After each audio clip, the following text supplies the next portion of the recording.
We're just about to go live in a few seconds. Ready to start.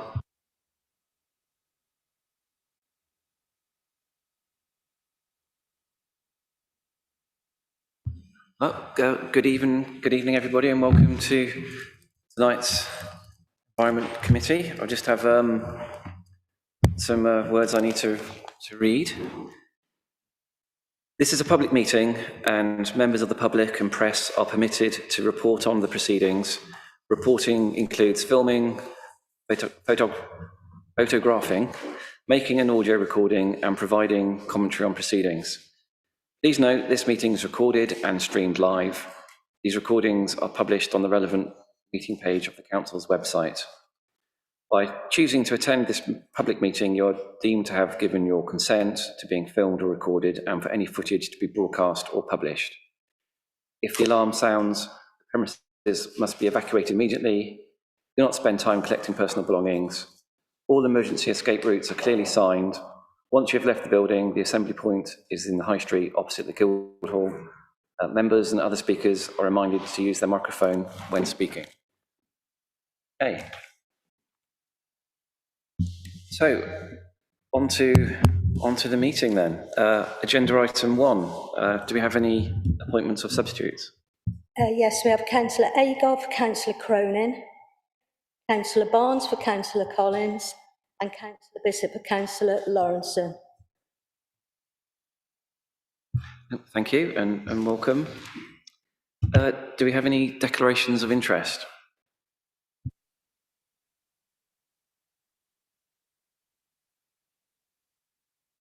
Okay, I'll take that as none. On to agenda item 3, public participation.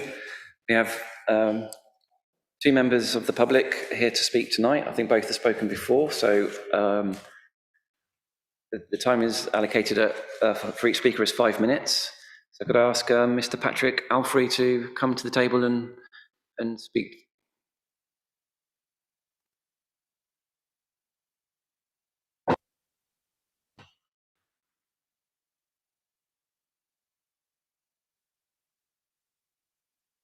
Good evening, Mr. Chairman.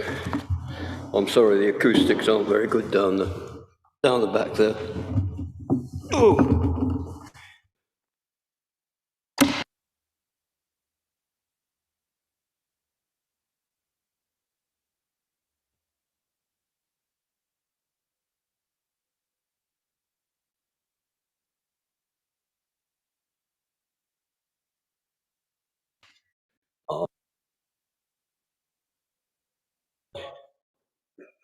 Good evening, ladies and gentlemen.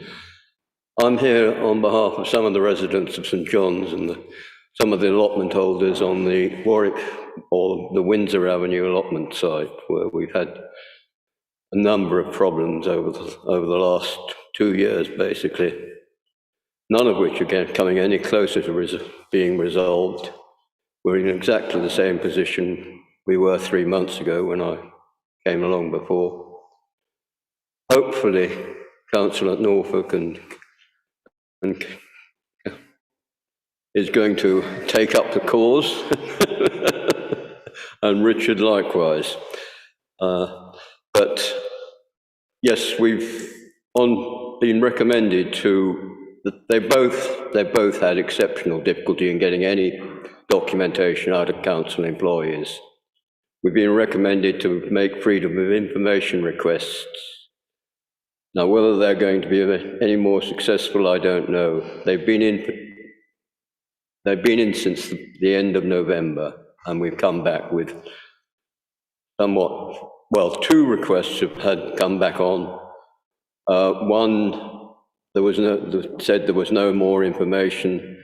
The other one, they said there was no record of anything being taken down, and that the contractors recollected that the 3 things were going to be done. Hopefully, in 3 months' time, when you're here again, we will have some more information and we can get something sorted out, because I don't know whether I'm going to be last long enough to get these things resolved, because it's just like batting your head against a brick wall. So perhaps if you'll take note of what Councillor Norfolk and Councillor Udale said, and welcome me back hopefully in 3 months' time. Thank you. Okay, thank you for your presentation, and I'll ask officers to provide you with a response.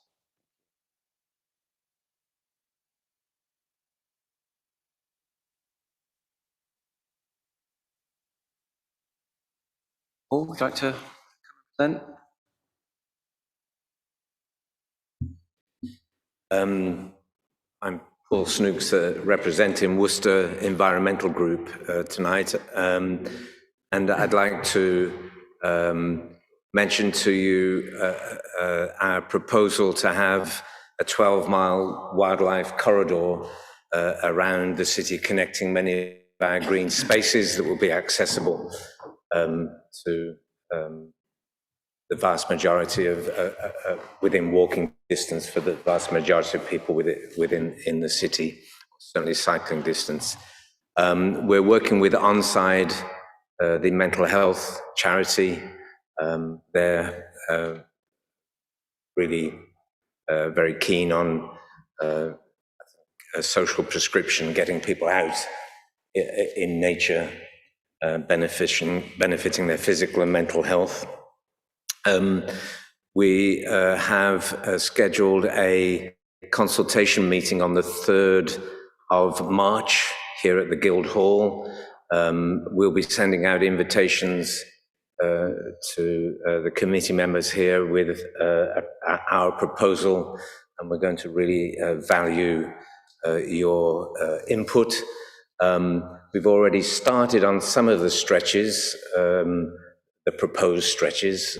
We've put up a lot of bird boxes and bat boxes with the RSPB. We've trained the RSPB local group have trained the Worcester City tree team on where to put them up and how to put them up, and more bird and bat boxes are going up in the St. Stephen's area in many of the allotments there in the near future, and also we're going to be putting up about 40 boxes in the Purderswell area. We're working with Councillor Andy Roberts and other parish and city councillors on a stretch through Warndon villages, where we're going to be enhancing the biodiversity for the local residents. And we've put forward a proposal to Councillor Mel Alcott for an area in Perth as well. Sorry, let's try again. Northwick playing fields. Yeah. So we very much will value your input into this proposal going forward. Thank you very much. Yeah, thank you, Paul. I look forward to learning more about the Wildbout Worcester Way. Very much. Agenda item 4 of the minutes, last meeting. I'll take them page by page. If you've got any comments? Page 1, 2.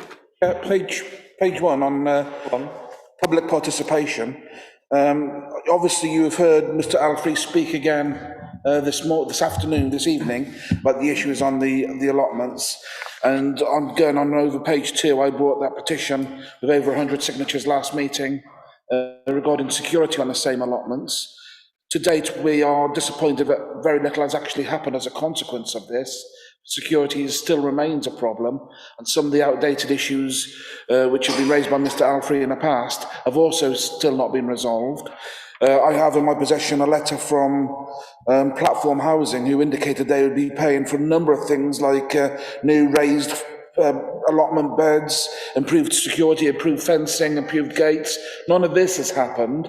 I think we do need to have some formal response back to this committee, obviously not at this meeting, but at our next meeting, about what is happening at the Windsor Avenue allotments. about security and about the promises about some of the technical and social problems which are ongoing there, which have been raised by Mr.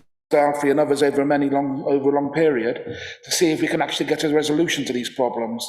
Because it's only going to continue to grow, and we need to have a resolution before people lose all patience altogether with us as a city council.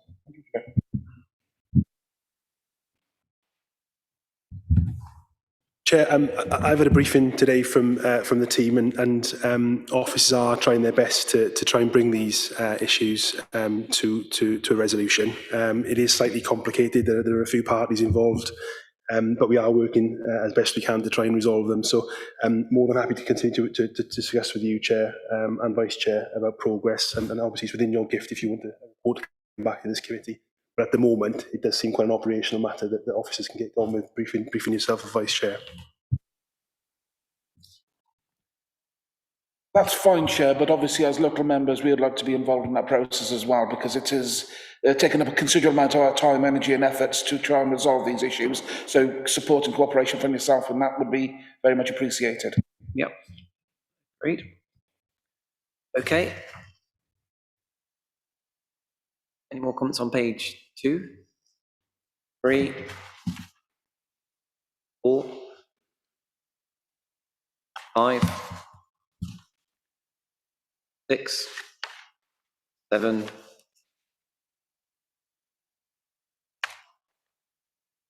10? Thank you.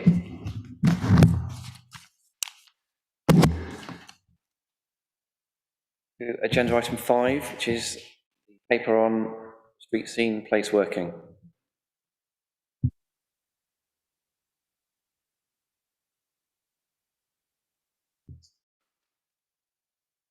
Thank you, Chair.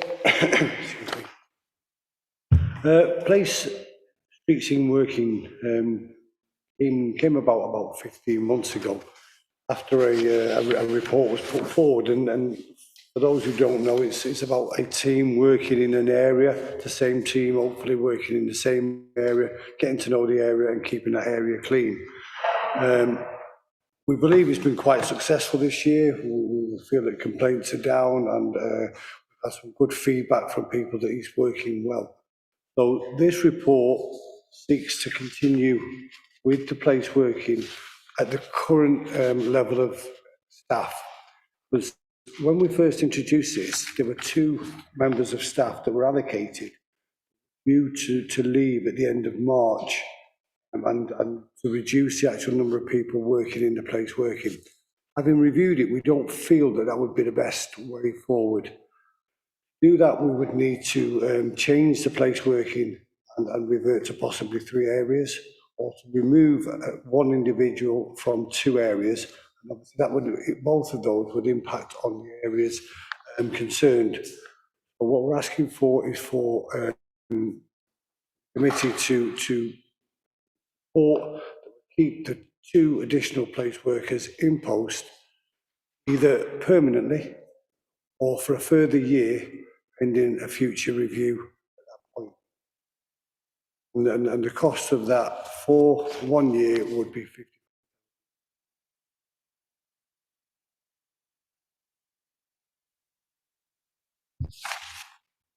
Yeah, I fully support this, and I'll briefly say why. The West Side crew, I don't know if that's a proper name, but that's they are men, they're a group of blokes who work Warndon Parish South, do some really good work, and they're good at communication as well when people are going around and explaining what they do. But I do know, it's going back a little, local favourite really, was taken ill. And so it's illustrated that there's always going to be a resilience problem. And people have got to enjoy the standards that we accept and won't accept much less.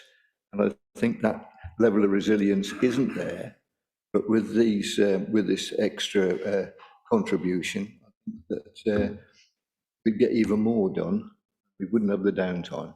So I fully support the recommendation as listed, 1214.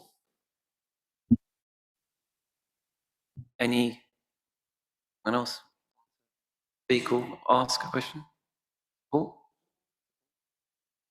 Well, I'll just say I fully support this proposal. I think myself and Bill were part of the original working group with Roy Squires.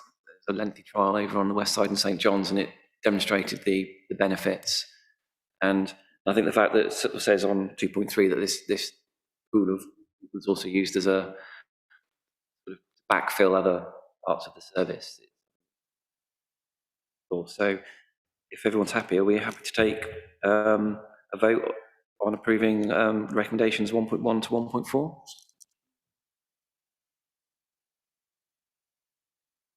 Yeah.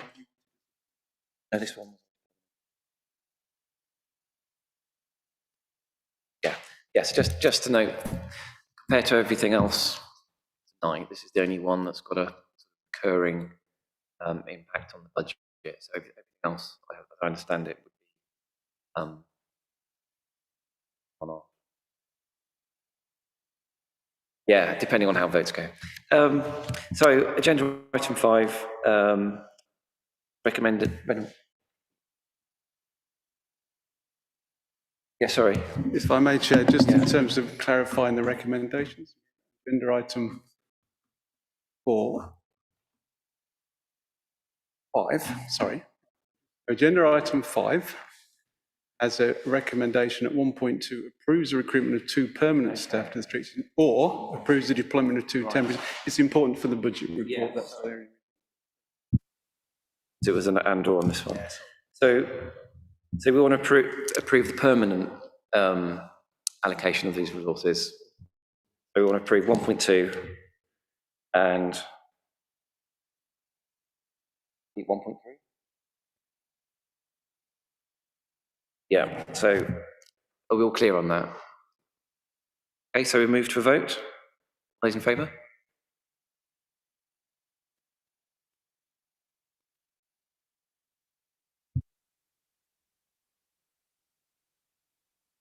So on to agenda item 6, street scene enhancement. Bill?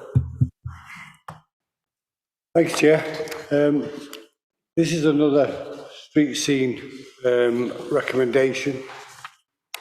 During the course of this year, well, especially after the COVID situation, when we were trying to get people back into the city, we deployed an enhancement team. They were called a hit squad, but they were here to enhance the city centre and to do a few outlying areas. So that they have been supportive in other parts of the city. But within the city centre, you may well have noticed there's been an awful lot of pavement washing, cleaning under benches, washing round trees, deploying a team, removing graffiti as quickly as we possibly can. And we believe it's brought a real improvement to the city centre throughout the course of the year. We've had a number of compliments from visitors, again, it's an area where we've had less complaints about goal mess. It's been a real enhancement. So the recommendation for this, or the ask for today, is that we continue with the hit squad enhancement team for a further year. Now that team consists of 2 operatives who have been seconded from another part of place and replaced with temporary staff and a vehicle, and we use a washing gear. So it's a little bit more of a cost input to provide this service compared to the 2 place people. Budget request for this. And during the course of the year, we would look to obviously doing this and ensure that we're getting the maximum productivity and the maximum benefit for the investment. I think I just want to add, I think the review would also be a broader view is what we're talking about. So we're asking for funding for just 1 year, then there'll be a bit of a sort of comprehensive review of the whole sort of city centre cleaning regime, for staff rotas. Owen? I just want to say, sorry. Yeah, sorry, I fully support this. I've seen the difference in the town centre myself the last 9 months. I fully support this. Richard? Yeah, again, my inclination is to support, because obviously it does do a good amount of work and actually achieves a lot in beautifying the city centre at times of need. But my only concern is that the city centre isn't the only place where this kind of service is required. There are parts of the city, such as St John's, and Downs Green and other parts of the city, which would also require this kind of hit squad service. And I know it does go out occasionally. So what I'm seeking is some sort of process for members to actually plug into this system, local members, councillors, and identify problems for the hit squad to actually go to and to resolve any local issues of litter or pollution or graffiti or things like that, which can be resolved. I think it would be wrong just to spend the money on a city centre. I think the suburbs of the city, the outlying districts also need to have some services here. And so I would ask for some kind of provision to be made so we can actually encourage the service to be spread across the city so we can all benefit from it as well. After all, it is a lot of money. Thank you. I'd really rather agree with that, because after all, we're not just beautifying the city for the benefit of visitors, it is also for the residents here. And the residents need to feel that we have their interests at heart, that we're spending their money well. So yes, I'd like to see this spread across the city. And the only caveat I would have, I'm inclined to vote for this, but there are caveats, and I think there has been penny pinching on other areas, such as environmental sustainability, and because we're actually putting this amount of money into this. So I think actually we need to be very careful about balancing what we're doing for the future. Is a concern, you know, that we don't penny pinch other areas. Thank you. Any other comments? I just share with colleagues that I've had problems over the last 12 months with real hot spots, and in particular with a rash of graffiti. I won't go into, but it was quite a technical thing, really. It was in the root of one culture, and the fear was that if it were left, then it would grow, as it were. And to be fair, I asked these people to come out and they sorted out in the day the graffiti. I mean, it was, whether they'd spotted it before me, I don't know, it's possible, but they did it in the day. But I mean, the point is that you can't ask them to do, you know, tuck-me halfpenny things all the time. It has to be, they are a hit squad. I don't know quite what that means, whether they carry guns or something. I don't know. But it is a specific thing. But I'd say they've done a great job of late, anyway. Any other comments? So Phil, obviously the last paper was an enhancement to the neighbourhood team, so the people that will be focused outside the city. And this came about through work that's being done in the city. Do you just want to comment on some of the questions queried about how some of these services are provided outside of the city centre, and where the roles of the neighbourhood team would be versus the sort of role that this team provides? Yes, thank you, Chair. To be fair, the enhancement team has done some work elsewhere. It does the skate park, there's an underpass that he regularly goes and cleans. And hopefully this coming year, with the different emphasis on the goals, it might well free this team up a bit more. But the chap managing the team is quite flexible. So taking what Councillor Roberts said, when we get something happening, the whole point of a hit squad is that it hits it quickly. So there is a combination there. It's just that the highest profile has been in the city centre. There is flexibility there for other work and to get that work done. Great. So if there are no other speakers. On that basis, Chair, I'm more than happy to move the recommendation. No, it's good. So we can move forward. Yeah, there's that flexibility. So just to confirm then, so this is, we're asking for only 1 year funding here, and while a review is also undertaken in parallel. So as recommendations 1.1, 1.2, those in favour? Very much.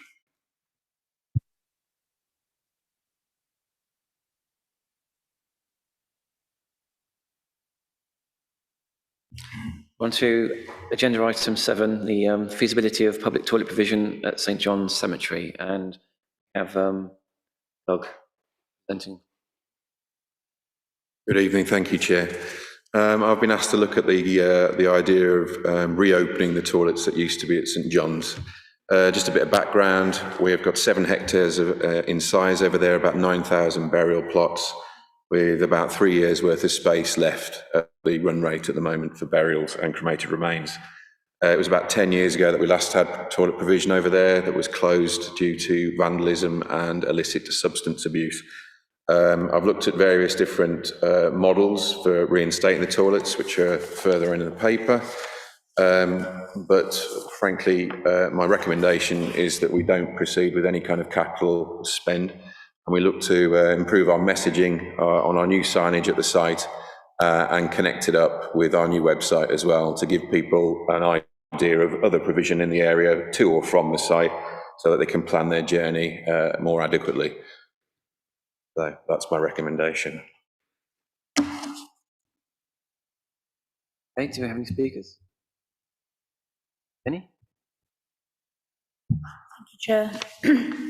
I know the area pretty well, and as well as there being a new public park which is about to open next to the cemetery, there are also the allotments. And the allotments, we've been hearing this evening, have got problems. Extra footfall in that neighbourhood might be beneficial all the way round. I would love to know where the toilet facilities locally are, because I can't think of any that are immediate to there. And, when you think about the type of cross-section of the community that tend to visit cemeteries, then maybe that's a more needy group than some other groups. For example, elderly people, or, well, I was thinking particularly of elderly people, and the provision of toilets is a public health situation that we should be addressing, and I would like to see at least disabled facilities provided on that site that could be used in a broader context. We failed badly, I think, as a city by not having public toilet provision. We've talked about it in terms of the Riverside projects, that there are no facilities in large parts there. This is another area where we're failing. So I'd really like us to reconsider, put in a disabled facility. Richard? Thank you, Chair. There is a significant demand for these toilets to reopen. There is a demand, otherwise I wouldn't be asking for it to happen. People don't complain, they just don't visit the graves of their loved ones. People are embarrassed to ask. People, when attending for the first time, and people attending for the first time, they're shocked to find the toilets are closed. To be honest, Chair, this is, or could be classed as, disability discrimination. Continence is a disability. Many illnesses and problems can cause incontinence, especially in the elderly, but it's also preventing people with stomach bags, people with Crohn's disease and colitis, people with irritable bowel syndrome and many other ailments from actually actively visiting St John's Cemetery. Simply saying they can go to a local facility, such as a pub, frankly is insulting. Toilets in establishments like pubs are small, located at the back of the businesses, past tables and chairs, past a queue at the bar and the till, up and down a flight of stairs. In other words, not people-friendly for people in wheelchairs, pushchairs, walking sticks. And they don't have enough room to change a nappy or to undress or change soiled or wet clothes. Many people, especially low and elderly women, do not want to enter a pub on their own, and they shouldn't have to just to go to the toilet. Frankly, Chair, you cannot tell an undertaker to hang on a minute, don't bury Grandad yet, his wife needs to go to the local pub first. That is completely completely unfair, wrong, and insensitive. People come a long distance to visit their loved ones in this cemetery. I don't have small children, a disability or a medical condition, but I do know what it's like holding on to a full bladder until I can reach my destination. I can only imagine what it's like for someone who can't hold on until they can reach a toilet. I know there are costs involved, but this is a disability discrimination issue. Those with disabilities can often come prepared and have a radar key. I see the radar key system as a compromise here, a way to provide disabled toilets at a minimum cost. Only people with a key can gain entry. That way people with a problem can come prepared and can come ready. I think we need to explore this option in more detail, allow these toilets to reopen for disabled use only, with the use of a radar key, to enable those who need them, who've come a long distance, to actually use the public conveniences which are available. I think it's an equality issue, it's a disability rights issue, and it's an issue of common sense. I would ask you to reconsider and not accept this report and ask for a further one based on seeking further options which will enable these toilets to reopen. Okay, thank you. It's possible to have some officer comments on the one on demand and the other on whether a disabled only option was looked at. Demand, I don't have any data, so I can only go on what Councillor Ruddle's telling me. No one's come to us. As he says, people may not complain about not being able to access a toilet. I can accept that. Obviously, as an officer asking to engage in a large capital project, you'd expect me to provide you with data for usage for something that costly, which I was unable to do. In terms of a disabled access only, I mean, you are talking to somebody who ran a charity for 10 years supporting people with severe disability, so I understand, but there are better places to place it, I would say, than at the cemetery itself. Also, as an aside, we're ignoring the fact that there was significant vandalism there, and in fact I'm having to mop up 2 memorial benches that were destroyed 3 days ago at the site.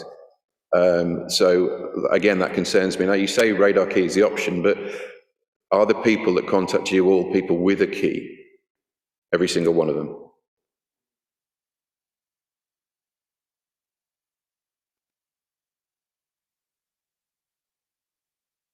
Chair, it seems to me that we're reaching an impasse here because the officers working with the advice he's got, I'm sure, tells us that 2 people in 2 years have asked for the loo. That's paragraph 1. And Richard has evidence of people having problems all the time. So there's a long distance between these 2 things. I know that last time we provided toilets in a similar situation, that was at Gallifeld.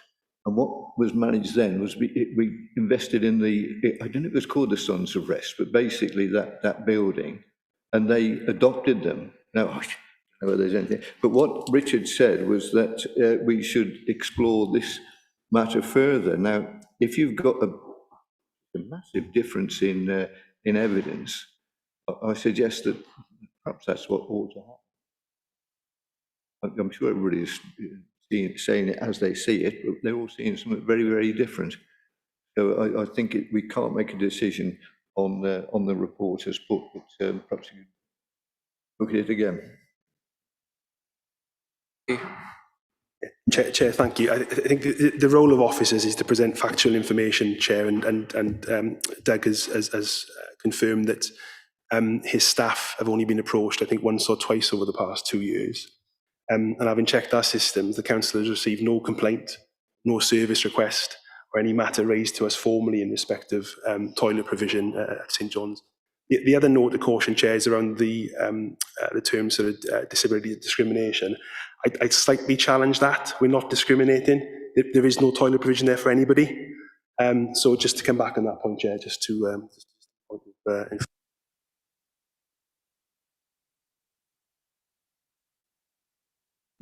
Yeah, if I may, very briefly. I hear what Andy's saying and I would accept most of what it has said. I think there is opportunities here for further exploration of opportunities and ideas which could actually control the situation and remedy the problem. There has been some talk about a potential group starting, saying the Friends of the Cemetery, people who actually do use the cemetery on a regular basis for whatever reason, whether to visit family graves or to actually improve the quality of the premises of the cemetery. There's also the new park which Councillor Barnes has talked about, which is going to be opening very soon. Next to it, that will have a Friends group associated with it. I think there are more exploration which could be made, and I accept what the officers have said. Naturally, I don't agree with it, but I don't mean any ill will with my comments. But what I do say is there is significant demand. Whenever I walk through that cemetery, somebody stops me and says, "Why can't we use those toilets again?" It's a regular occurrence. And there is a demand, and I think there is a ways and means of achieving it, which I would like the council to explore and further and come back with a report at a future meeting and to see what we can do. If we can do absolutely nothing and the costs are through the roof, I would accept it. But at the moment, I think there are other options which I think we could explore. Okay, thank you. Pat? Yes, I mean, I would like to see that actually, but the other thing I would just make one observation is that pubs close all the time in this city. I mean, they do across the country anyway. So they may not be a practical option for anyone for very much longer. It depends on how close they are and whether or not they're likely to continue. And we haven't really got very many toilets in this city anyway. We've been closing toilets for years. That's a concern. I think, it's a serious matter. And we are a council that likes to service this. I think we could agree we can't support overturning the officer's recommendation on the evidence that's been provided. But we can do that, and that doesn't mean that it can't be looked at some time. I think the paper precludes keeping an open mind and continuing to look at demand. I think the papers asks for help raise awareness, so there is some positives in the paper that will help the situation, and I don't think it would preclude this sort of the new information or working with other groups or gathering more data. So I don't think it closes the door, but we can at least say that not tonight. We can in a position to change things. Chair, would it help if I suggested that a working party consisting of the 3 St John's councillors meet with yourself and the Vice Chair and our officers to look at something behind the scenes and potentially come back with a future report about where we can go forward? There are options which I think could be explored, which haven't yet been examined, and if they are rejected for whatever reason, we would accept that if it was evidence-based. But let us have an opportunity to try and help you to find a solution to this problem, and we can hopefully bring something back to this committee as a resolution. Yeah, I don't see any harm in that. So, yeah. Okay, sorry. Yeah, Marjorie? I just wanted to say that I think the disparity in the data might just be a result of the fact that Richard is a very friendly guy and everyone knows him.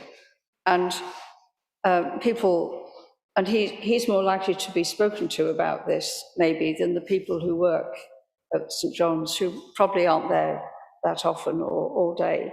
So I'd like to suggest that you conduct a survey and actually ask the people who visit the cemetery whether they want toilets.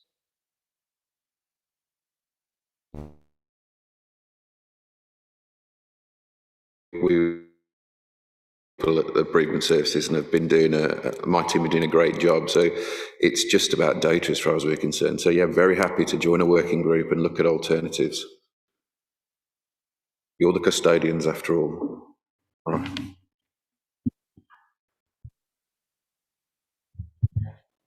No, when I visited the CREM, the facilities there were good and were appropriate for the clientele. And nothing is there at the moment for the cemetery, John's. And I'd really be interested in finding out how close to the cemetery you think the local provisions could be, because if they're too far away, it's going to be a non-starter.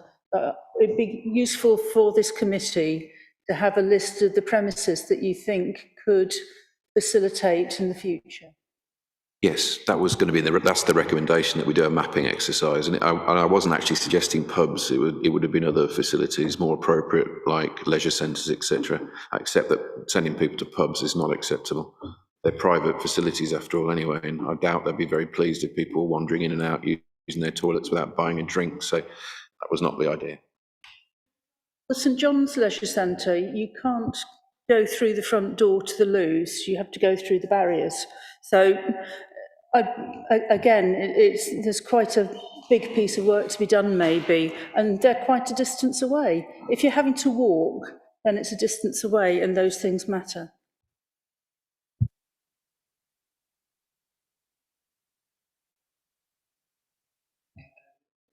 Can I, it won't stop anything else. Can I recommend that we note the report as said, and take the recommendation, which doesn't stop anything happening in the future? I agree. I mean, it'd be minuted that we dialogue can continue. Support that. Yeah. Yeah. Okay. So on that basis, are we happy to note the contents of the report and as 1.1 and 1.2? Those in favour?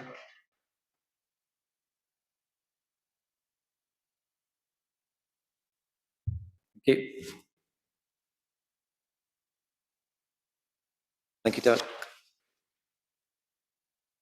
We move on to agenda item 8, setting of the budget for 2022 and 2023, and the MTFP to 2026-2027.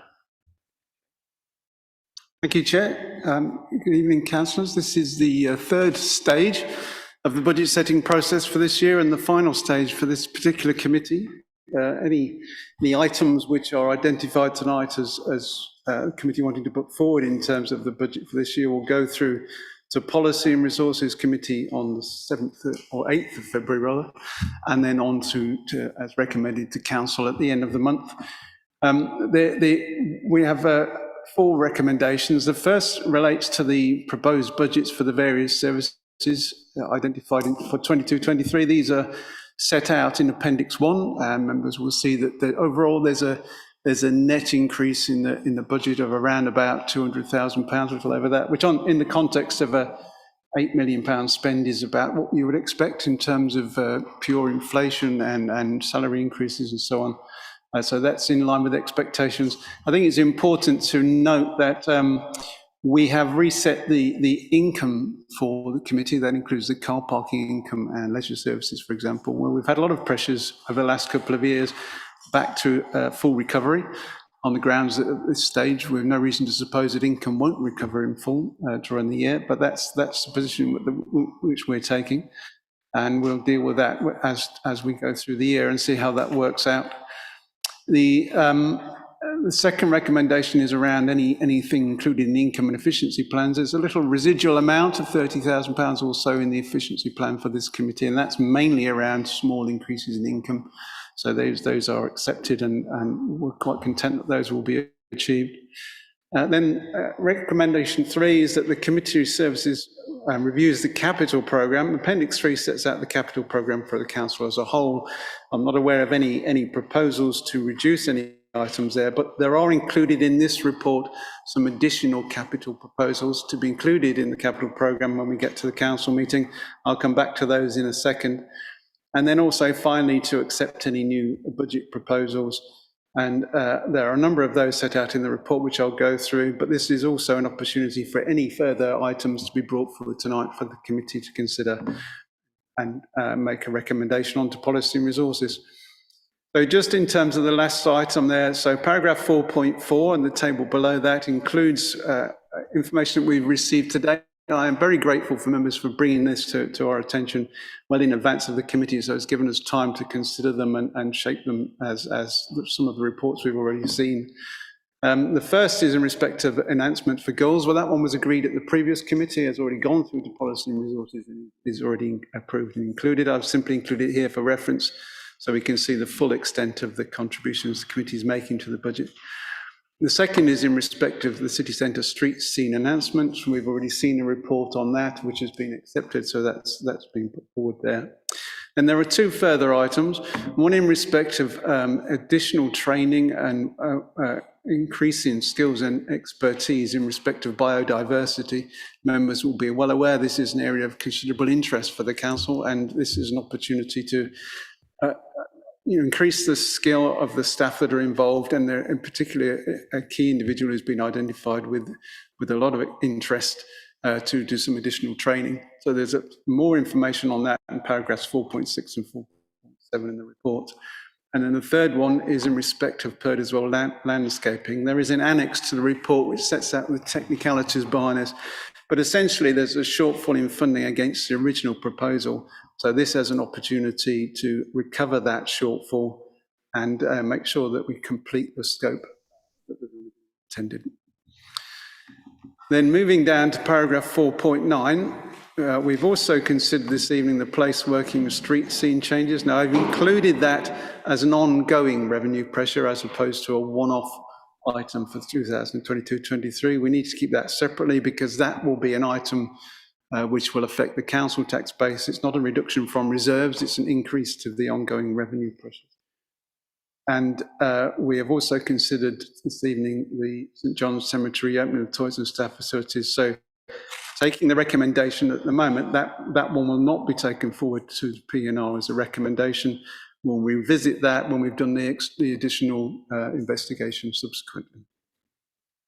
And then finally, we've had two capital proposals. Now, capital items won't affect directly the 2022-23 budget because any borrowing that we take out or capital expenditure, any minimum revenue provision won't be incurred in the first year, and any revenue implications are likely to follow in the subsequent year. However, these have been proposed to be included in the capital programme, and we will need additional reports to ensure those, when the time comes, that we are clear about what exactly is being included. The first is again, in support of the biodiversity programme, a suggestion for a particular type of mower. There was a slightly less cheaper, I'll use the word cheaper, alternative proposed, which is identified in paragraph 4.15, but it was deemed that wasn't suitable, therefore the proposal is to go for this particular version. There's more information of that below the table.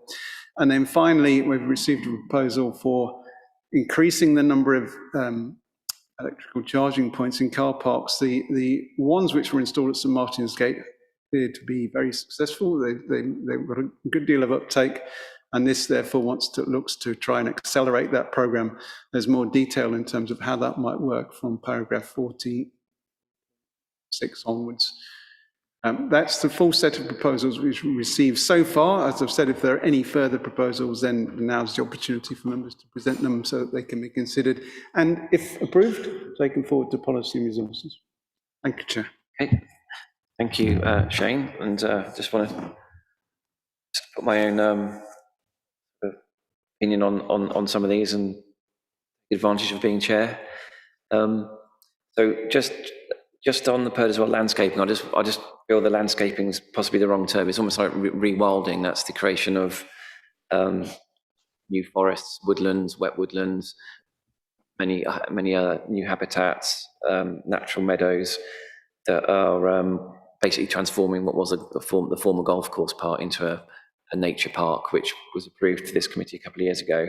And the thing to add onto that one is that we are getting 45% funding from natural networks, which is only available this year.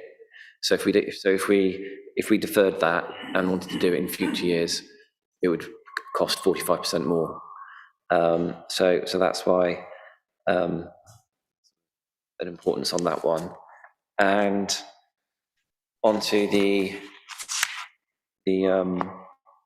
just as a sort of general point, I suppose the EV charging points, well, that's capital expenditure, but there'll probably be some future income generation linked to those. So there will potentially be some, well, hopefully, definitely be some revenue being generated. And just to comment or to respond to a comment that you made earlier, Pat, about spending on sustainability, when you add up the EV charging, the cut and collect mower, the PERD as well, and the biodiversity, that's nearly £300,000 of expenditure. So it's quite a significant amount, I'd say. So anyone want to speak on these or other matters? Because I did mention her. You just mentioned what I had said. Yeah. I do question why PERD is not, particularly, because I'd really rather like to see, again, a more diverse approach to spreading that benefit. It does seem to be highly concentrated in one place. And I wonder why. Yeah, it's well, no, not indirectly. I mean, it was a project that came through here. It's come through it's been an ongoing project for several years where the golf course, 9 of the holes was leased to Raven Meadow, form an 18-hole. It's all goes back to the culvert works when the golf course was dug up, and the bottom 9 holes were leased to, or temporarily leased to Raven Meadow. Then that became a permanent fixture, and so the 9 holes that are no longer in use was a big opportunity to turn that into a big nature park. So rather than it being clearly just an abandoned golf course, the whole program of works. So that was a project that's come through Environment Committee over a good few years ago, long before I was chair. And this is just the opportunity to further enhance it and get the natural networks funding. So it's an ongoing project.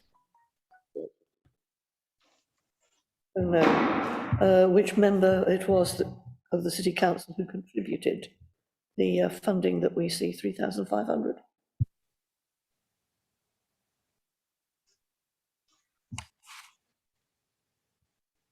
I think that's Mel. Yeah.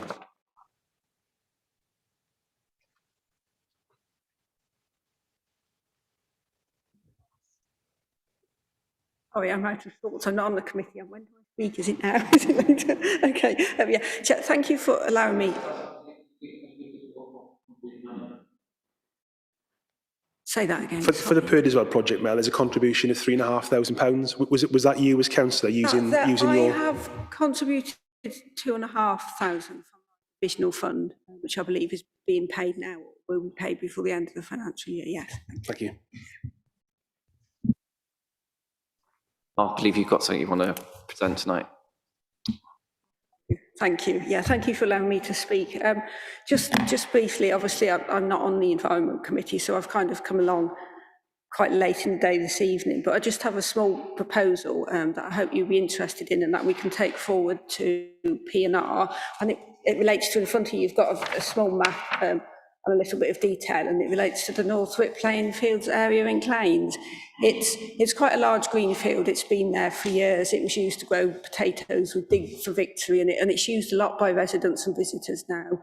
Got a football pitch in the centre, and it has a lot of space, and it's next door to the primary school, so a lot of children use it, dog walkers. It's on a walking route, and it also fits into where Paul Snooks came earlier, and he mentioned this sort of walk, the 12-mile path, which they're consulting on around Worcester. This is in that route, to put it into context. But if you sort of look on the left-hand side, it was just some ideas I came up with Paul Snooks from WEG. We see it as an area where, it's a good habitat for nature there, and there are lots of opportunities for grassy areas, wildlife boxes, and then there are other areas which can be allowed to flourish. There's the planting of heritage trees, and hedges to increase, and some good spots for natural play areas. So I see it as an area where it lends itself quite naturally to being a good area to improve biodiversity in Claines. And obviously I have given money to the PERD as well. But with my divisional fund next year, I could pledge the same amount, 2,500, to this. But I was just looking for your support. I don't think it's going to be that costly a project, and maintenance-wise, if with the training of new officers around cutting and how we change those processes, I think long-term it wouldn't be a large cost implication for the council. Yeah, so I'd just like you to consider it really. It's not a huge project, it's only small, but thank you. Okay, I just want to ask officers to comment on this. Yeah, thank you, Chair, and thanks to Councillor Alcott for raising this. That this level of sort of work by members is really appreciated and it's productive, very similar to Councillor Roberts and colleagues have done up in the Warndon ward. Chair, I think as officers we support this. I suppose my one concern is I think there's a need for us to coordinate the requests that are coming through for projects like this. They are coming through ever more often. This is certainly a direction of travel for us as a council to start to wild these areas. But I just feel that if we're dealing with them sort of ad hoc and not in a coordinated way, we might miss a trick. My mind just sort of cast back to the public bin investment programme, where we approached projects like this on a ward by ward basis, working with ward members, at that level, officers and ward members talking about potential projects. I just wonder whether is that a route for us to take, and we bring a more coordinated report back to this committee this year with a ward level plan for each ward and a total cost we can ask members to approve, notwithstanding if there are quick wins within wards that we can do at little cost and we've got the resource to be able to do it and to deploy flexibly, we can do things in the meantime. So, I mean, you might not be aware, Mel, but Paul Snooks and the WEG are quite integrated now with the environmental ops team, and lots of roundtable meetings and developing ward by ward plans of how we can develop more habitats and wildflower meadows. But as Lloyd's saying, we want to have a sort of systematic plan of rolling it out, and also going back to what Pat says, so we can look across the whole city, and also with support of members if they have budgets they want to use. So I think this is probably into sort of just normal business, and we just be able to work with officers, and we'll develop the plans. We've allocated some money from the sustainability budget for development of these sorts of plans, as well as working with Paul Snooks. Yeah, I can reassure Mel, we're a bit further down the road on this, because through Divisional Fund, we've done a lot of work with WEG on Dugdale Drive, that people would know where there's all sorts of little signs, say where the flowers are and all. But my point is, that came from Divisional Fund, and the city came on board and did a lot of the work and a lot of the design stuff as normal business. And that's what they've done. And this week, we've had, I don't know how many young people from Nunnery Wood planting a hedge, but I noticed the city chaps are finishing it off. So it's just business as usual. And if you can support that with Divisional Fund, I reckon that's brilliant. And in case anybody tells you you can't use the City Council COVID Recovery Fund for something similar, which was suggested, we've checked with a public health officer, and she points to a document called 5 Ways to Wellbeing, and she absolutely encourages access to areas of biodiversity as a measure of public health and as COVID recovery. So, you know, if I may, well, I've got the microphone on, Chair, I don't know if it is in Mel's area, but the Purdswell landscape, I think, is absolutely brilliant. And the reason I say that is because I used to occasionally have a thrash down there on the golf course, and it was an old style golf course, and it was an eco desert. There's no two ways about it. Just grass, occasional sand. So, and it's a much loved area, well used by dog walkers, etc. And so to make that, I think that'd be an enhancement, not for St Stephen's and Claims. I think that'll be an enhancement for the city. So I really support that. The other one, a question really, perhaps you'll say it's business as usual, but when we're providing funding to get the operatives to appreciate the value of not cutting so much, perhaps protecting the ecosystems, there's also a need, I know it's not in this, but when you're thinking that, there's also a need to do the same for the public, because our experience is when we haven't cut grass and everything, you get complaints. But when you send out Paul Snooks or whatever to go and speak to them, and they get it, the complaints evaporate. In fact, you know, I've got a lot of more hedges, green space than anybody else, I would say.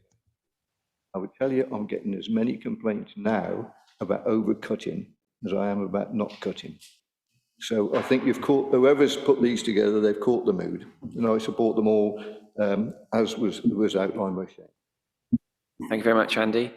So Mel, just to conclude what was being said about yours, are you content that then that we just basically say it's normal business and it can be incorporated into, you can just discuss directly with the environmental ops team and there's ongoing plans in place? Yeah, that's fine. I think, and it's reassuring to hear about the support and to hear from Andy as well, and to see that things have actually happened there. And yeah, obviously I've mentioned claims, but it's good to hear that we've got a strategic plan and it's happening across the city. And yeah, just to be part of that and to keep in close contact, because I have got my divisional funding.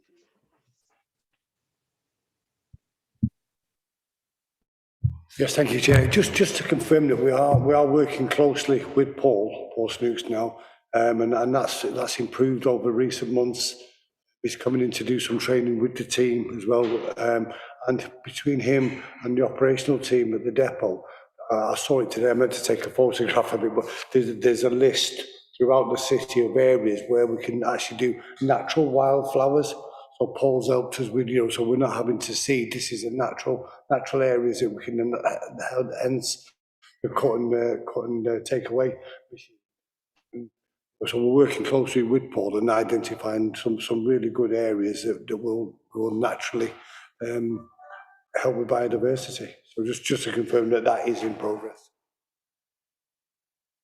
Sorry, there's hands over here. I'll keep getting. Marjorie. Thank you, Chair. I'd like to say that I'm also extremely impressed by what's happened in Birdiswell and what's planned. And I would hate to see any part of that plan dropped. I think it's really important that we get that funding from the outside body. I've also got two budget proposals to make. First one is about air pollution monitoring. Air pollution is a problem in Worcester, and it's something that we've it's occasionally mentioned in the environmental sustainability plan. I don't think there's enough focus on it. The plan just says, well, if people switch to electric cars, then air pollution is going to reduce. I think we need to do more than that. So I'd like to propose that we copy the example of Birmingham, and I believe also Wyre Forest and Wychavon, and have sensors in the city which would send data to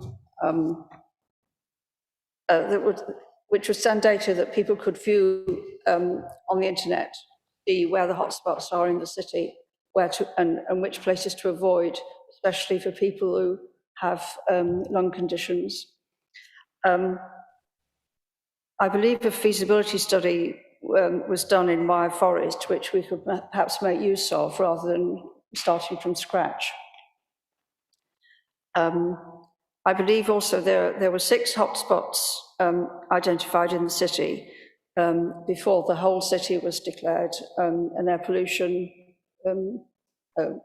area by ACMA.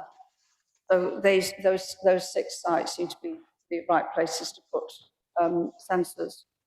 I believe a sensor would cost £5,040 plus VAT for installation.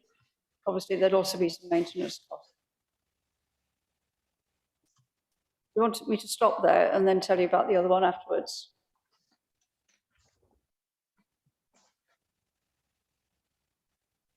Chair, just on the air quality monitoring equipment, this was an item that was discussed at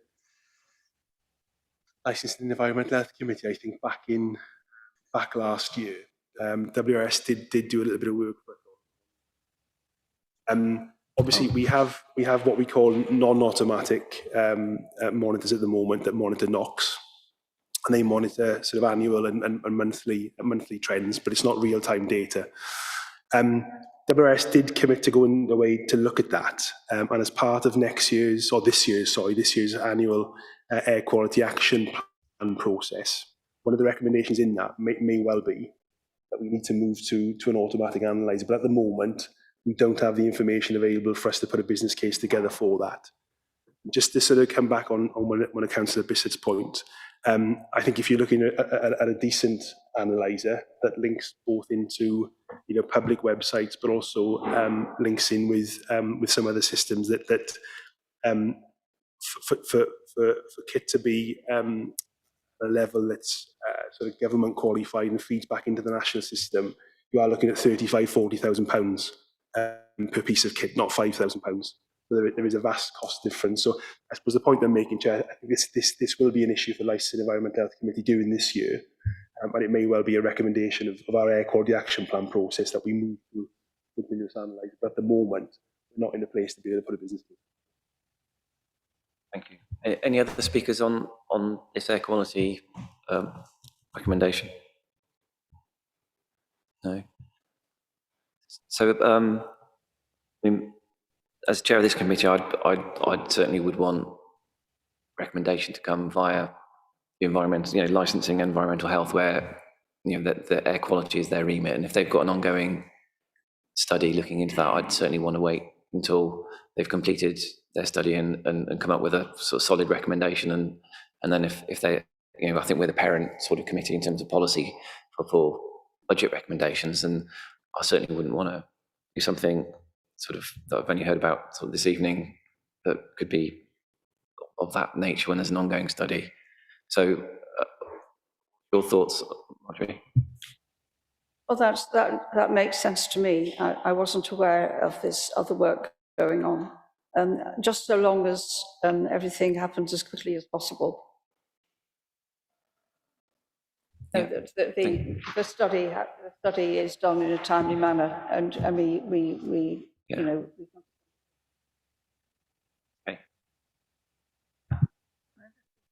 Okay. Rather interesting this evening, because their idea of creating a green necklace around the city is not a new one. It's been done at Aylesbury. And Councillor Alcott and myself attended a webinar on green transport, which included this green network of a cycleway and a pedestrian way, with a lot of green infrastructure involved around Aylesbury. Now, Aylesbury is a lot bigger than Worcester, but the principle is the same way. And since you're looking on a ward basis and mapping what we might do in the future, we'd be willing, I think, to contribute the research that we've done, if you'd be interested in hearing about it. Just a thought. Yeah, absolutely. I mean, everything's welcome, isn't it? Yeah, I mean, that's true. Well, you can look too piecemeal, but you also might want the overall, and I'm sure we'll work closely with Paul on this route as well. Yeah, exactly. I mean, effectively, Paul's doing, in the WEG, are going to be doing a lot of the work that we can benefit from in terms of implementing their plans. So just to confirm, Marjorie, you're happy to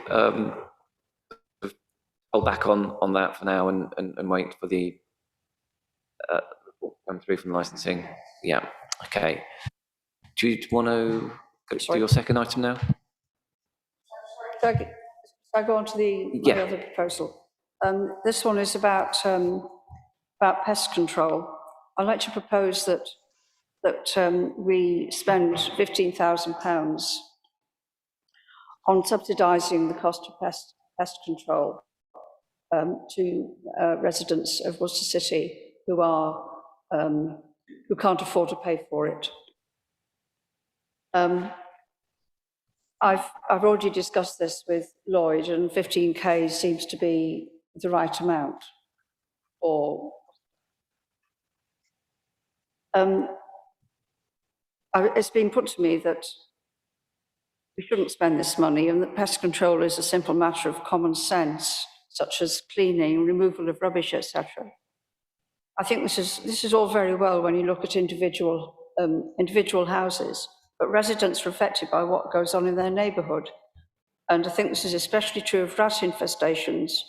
I know are a problem in some areas of the city. A resident might keep an immaculate household, still have to put up with rats in their garden because of unkempt properties on either side. Not easy to get neighbours to clean their areas up. More easily done by an outside pest control person. But that costs money, and it's money that many residents struggle to find, especially at the moment with so many other household costs rising, such as food and energy, while wages and benefits. And of course, rat and other pest infestations mostly affect the areas where people who struggle to get by tend to live. 4 of the other district councils in Worcestershire offer support with the cost of pest control services, and they all have criteria governing whether a person is eligible or not. And I propose that we set up a similar system. Thank you. Louise, you'd like to speak? Sorry, I think, isn't this yet another item that belongs with the Licensing and Environmental Health Committee? Not for the Environment Committee, it's a different committee that deals with that? Well, I asked Lloyd's advice and he said it was environment. Lloyd, do you want us to? Yeah, just in terms of committee governance, Chair, Licensing and Environmental Health Committee is a regulatory committee. So this is the policy committee that sits above that. So in terms of any budget proposals for setting budget for the year ahead, then this would be the appropriate route in. But operationally, very much so, pest control would sit within WRS and the licensing environmental function. So, Owen first. Oh, you were pointing at you're pointing at Richard, are you? Okay, Richard. Thank you, Chair, and thank you, Owen. It's a very attractive idea which has just been suggested, and I've come across this many times in St John's, especially elderly or people with low incomes who simply haven't got the ability to pay for pest control support and assistance. So it's certainly something which I'm minded to support. Just required to know that is 15,000 sufficient funds to enable this to happen, and what would be the qualifying criteria if it went ahead to do it to enable people to make a claim against this fund? Because to me, these should be people on state benefits, on income support or universal credit as it is now, to people who should be able to benefit from this rather than anybody else. But there is a clear demand for this, and there is a concern out there that people simply cannot afford to have this kind of pest control support service. Yeah, thank you, Chair. In supporting Councillor Bissett with the query, we spoke to neighbouring district councils, and obviously pest control within Worcestershire is delivered via Worcester Regulatory Services, and 4 out of the 6 districts provide that service. So they set aside a budget of 7.5k each year, but they generally overspend by a similar amount. So the other 4 districts that are providing this spend in the region of 14, 15, 16k a year each year on pest control. So we would certainly be at the upper end of that if members were thinking about proposing a budget. In terms of eligibility, it's all very similar across our neighbouring districts. That there is a list of eligible benefits, probably very similar to a number of the schemes that we already provide some concessions around. But the only other thing to say, Chair, that if members were minded to approve this, there would need to be a further paper provided, whether it be to P&R committee or back to this committee, because in effect we are reinstating quite a substantial service. Andy? I'm not convinced about this. I remember what it used to be like. I mean, it sounds like the suggestion is that there's a means-tested system of pest control, and that makes me nervous to start with. But just from my own experience, when we talk about rats, the one I get most calls about are squirrels getting into roofs of houses, mostly private houses, but very often, and one in particular I'm thinking of, is a very elderly gentleman who would like us to cut the oak trees down because of squirrels. He would be the first on the list for this. And it does make me wonder about fleas flying moles, flies, whatever. And it just seems to be, I'm going to sound rude now, and I don't mean to, but it's a slightly undercooked proposal. An undercooked proposal, you need to know where it would finish. How would you cut it off? Who's going to get this work and who isn't going to get this work? Because I would think anybody next year who's got a wasp nest is going to call us if we'll do it. They'll call us, And so I think it needs a bit more thinking through before we commit to it. Anyone else? Owen, you was much earlier, sorry. Owen? I'm not inclined to support this. As I understand it, there's already avenues for concessions, subsidies for people. If, for example, somebody's got a problem with a neighbour's property, that becomes a mental health issue that way. And similarly, if somebody is infirm, unable to afford pest control, there's social services. I think there's already avenues to do this that exist. I'm not inclined to support this. I don't think it's the council's job to do this for private homeowners. Yeah, just to pick up on Councillor Cleary's point about another property or another building or another piece of land being the source of an infestation. Absolutely, if a complaint is raised on that basis, then WRS would investigate that and take enforcement action where necessary. Jenny? Thank you, Chair. This committee said £40,000 for goals is fine. I think it'd been described as flying rats. And yet we're not prepared to even go 15,000 to support our citizens who are least advantaged in a similar way to 4 out of the 6, or 4 out of the other 5 district councils in our county. And I think we're giving poor priority, and I think that 15,000 could be really well used. We can look and see best practice across the other councils and come up with a good solution. I would very much support this. I think just a comparison with the goals, we had a detailed report and long debates about what to do and not to do that supported all the arguments with the goals. And this is obviously just being presented on the night. I believe a motion of a similar nature was presented at last council and was rejected by the full council. So it seems like a sort of second bite at the cherry. And for me personally, I think if this was to be done, it should come through the Licensing and Environmental Health Committee and be through a properly considered paper, not sort of effectively through the back door by getting the budget first and then working out what we're going to do with it later. So that's where I am on this one. Marjorie? It wasn't a motion, it was a question. And it was the start of my sort of inquiries into this particular issue. So nothing was rejected. We were invited to put forward proposals in this meeting for the budget, and this is a proposal. I agree that it needs more, that it needs investigation by officers and a more detail added. But I'm just responding to the opportunity to say, let's spend some money on this, which I think is worth spending on. Richard, did you want to?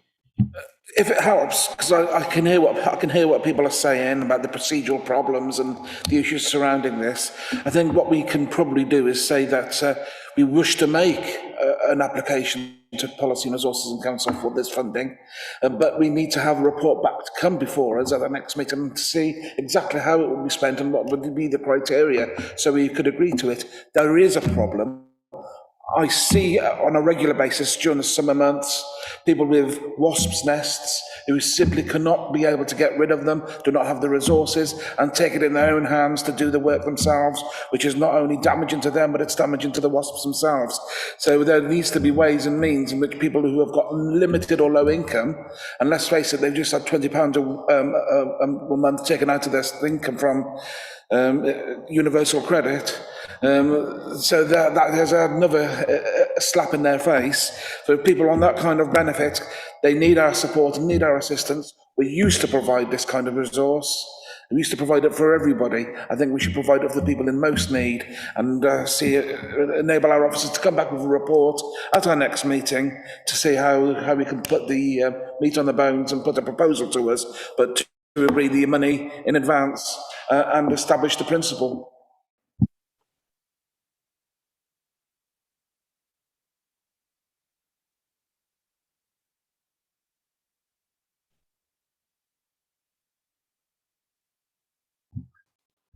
Okay. Yeah, but okay. I mean, just listen to what I've heard. I mean, again, I think it's sort of cart before the horse, and if we want to look into it, obviously there's good reasons if the service was withdrawn, and I don't think we sort of should personally think we should put use the budget route to change council policy. If we're going to change council policy, it should be done in a more considered manner through the appropriate committee, which is the Licensing and Environmental Health Committee.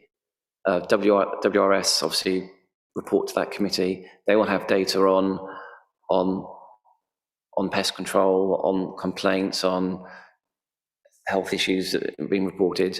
And I think that's the appropriate route, not to, discuss tonight with no information, no data, no knowledge of why the service was withdrawn in the first place, how the service will be provided, to put a budget in and then work out what we're going to do with it, or if we are going to do anything with it at a later date.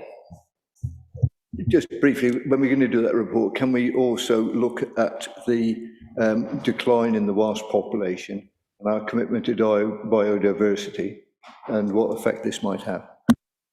Well, to me, it'd be a matter for the members and chair of the Licensing Environmental Health. That's the committee that has oversight over this area of competence, supported by Worcester Regulatory Services. I think it should be taken up with that committee. On that basis, Chair, would you like us to actually move a recommendation that the Licensing and Environmental Health Committee consider this as a policy issue and take it off your hands, and so we can then have a referral back to the Licensing Committee? Alternatively, we could resolve that it's not a matter for this committee.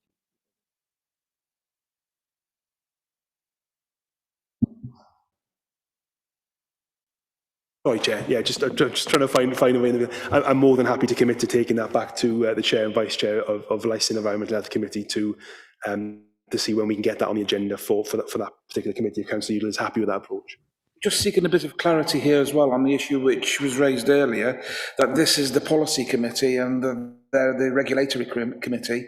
I'm just trying to find some guidance from you on what the responsibilities, how the responsibilities differ. Because if we're policy, we should be determining the policy, not the licensing committee, who are determining how it's regulated.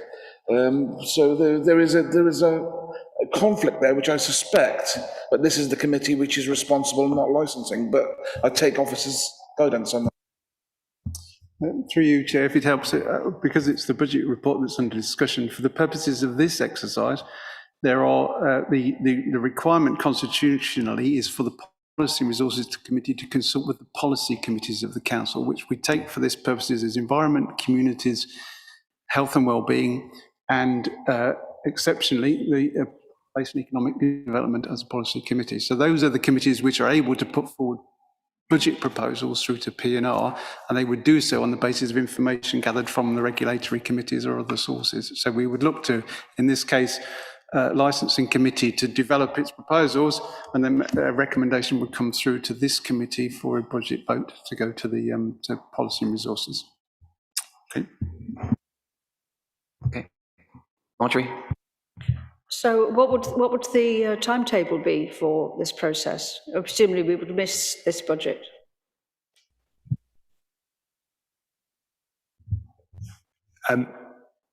Just thinking it through, Chair, not wanting to manage expectations, March is 5 or 6 weeks away. There's probably quite a bit of work to do to get a sort of fully fledged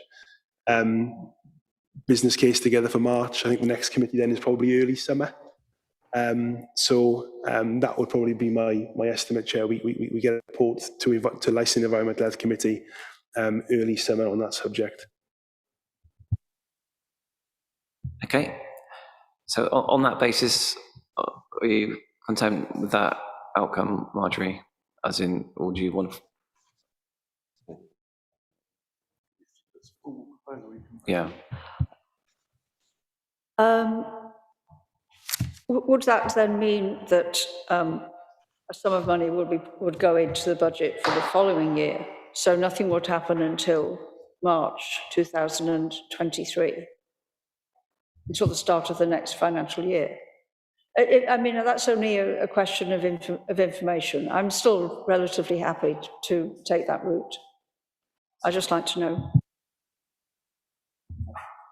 Through you, Chair, as normal business at any time, committees are able to receive proposals during the course of the year and put forward presentations to council for supplementary estimates where they feel that additional expenditure is required. So it doesn't necessarily need to wait until next year. It's just that the process we've established through the committee system here is to bring as many of these forward to the budget as possible at the start of the year so we can plan the work for the year effectively. That's all. Thank you very much. Then I'm content. Okay, thank you. Do we have any more comments on the budget paper?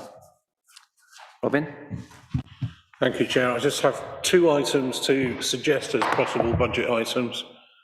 The multi-use games area in Dines Green is in dire need of resurfacing, and it's closed very frequently because it just can't be used.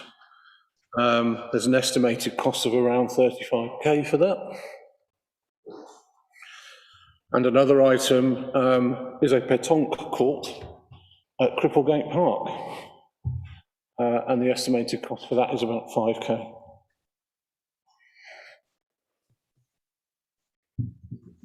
Thank you, Chair. Chair, I'm aware that there were a number of conversations, I think, last night at the Pest Committee.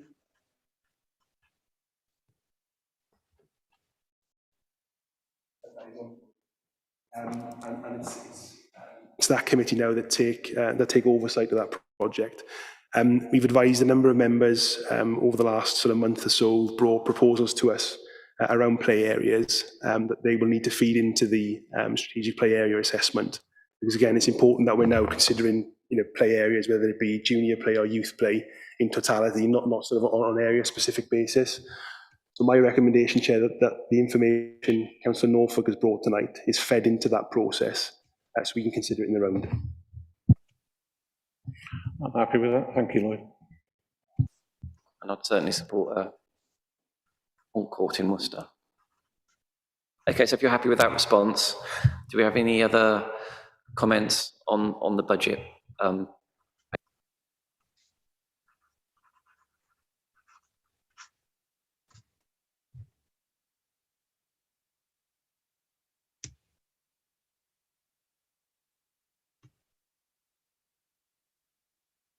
So obviously, a number of the items we've already covered under separate papers. So on the remaining items. Sorry, I meant each recommendation. Oh, each recommendation. Yes. Sorry. Okay. So we'll take, let's just have a quick check. Yeah, are we happy to take all 4 recommendations on block, which would recommendations 1.1 to 1.4? Yeah. Okay then. So Camille, as Shane outlined earlier on. Yeah. We know which ones we're not yet. Yeah. So I'm concerned. Okay, so if everyone's clear what we're voting on, are we happy to endorse recommendations 1.1 to 1.4? All those in favour? Brilliant, thank you. On to agenda item 9, the Q3 performance report. Is that yourself, Shane?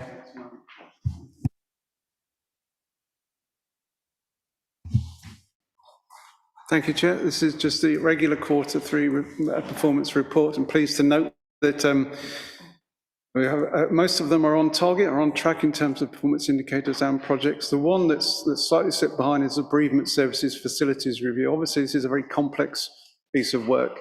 It's taken quite a while. The detailed notes there suggest that we put the deadline back to March 2023, so it gives us a time to properly complete that piece of work and bring it to the committee once it's completed.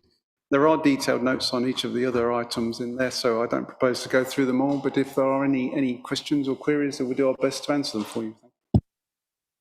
Okay, do we have any questions, queries, comments? Jenny?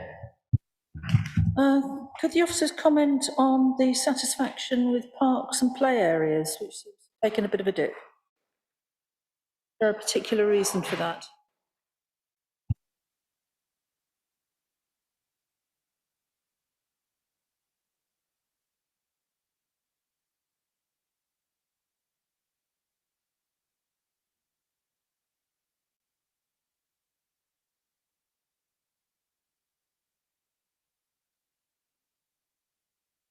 Thanks, Chair.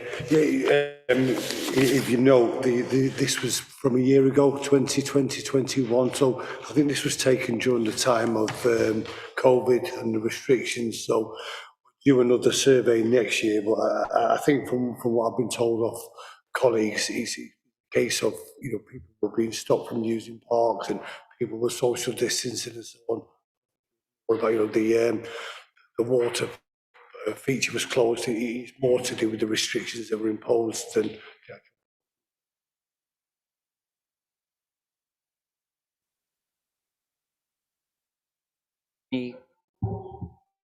Sorry? Okay, you want to guest chair? Okay, so is everyone's happy to note the report? All those noted? I won't find it anymore. Okay, so I don't have any items of any other business, but I just would like to say before we go a thank you to Bill Gilmore, who's been our interim head of environmental operations. This, I believe, will be your last environmental committee you'll be attending. Yes, you'd hope so. So thank you very much for your support and efforts during your time with us, and good luck with your next project. And on that note, thank you all very much for attending and contributing this evening. Good night.